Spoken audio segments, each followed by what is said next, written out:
আসসালামু আলাইকুম। আরবি ভাষা শিক্ষা ক্লাসে সবাইকে স্বাগত।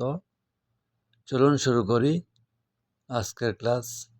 মাফি মুশকিল, আনা আলহিন, শিল আক্কেল, ইনতা সাবি সুগল শব্দের অর্থ হচ্ছে সমস্যা নেই, আমি খাবার নিয়ে আসতেছি, তুমি কাজ করো। লিশ সাই সুগল আলহিন ফি রাহা শব্দের অর্থ হচ্ছে কেন কাজ করব, এখন একটু রেস্ট করব। কালাম কুলু নফর তাল আশা নিজে আক্কেল শব্দের অর্থ হচ্ছে সবাইকে আসতে বলো, খাবার আসছে। আক্কেল খালাস বাদিন মাফি নুম আলাতুল সই সুগল শব্দের অর্থ হচ্ছে খাবার খাওয়া শেষ হলে কাজে লেগে যাবে, ঘুম পড়বে না। তো ভিউয়ার্স, চলুন এখান থেকে গুরুত্বপূর্ণ কিছু শব্দ শিখে দেই।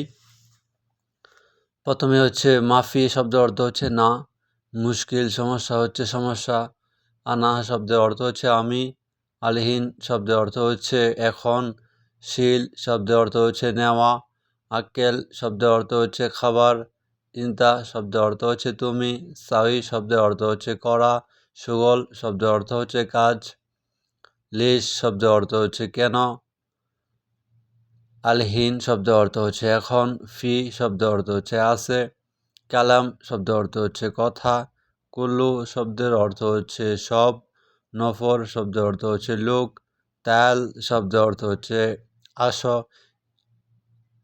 আসান শব্দের অর্থ হচ্ছে কারণ, ইজি শব্দের অর্থ হচ্ছে আশা, নুম শব্দের অর্থ হচ্ছে গুম, আলাতুল শব্দের অর্থ হচ্ছে সবসময় বা সর্বদাই। তো ভিউয়ার্স, সাথে থাকার জন্য সবাইকে ধন্যবাদ। লাইক করবেন, কমেন্ট করবেন, শেয়ার করবেন, সর্বোপরি আমার চ্যানেলটা সাবস্ক্রাইব করে রাখবেন। ধন্যবাদ সবাইকে। আসসালামু আলাইকুম।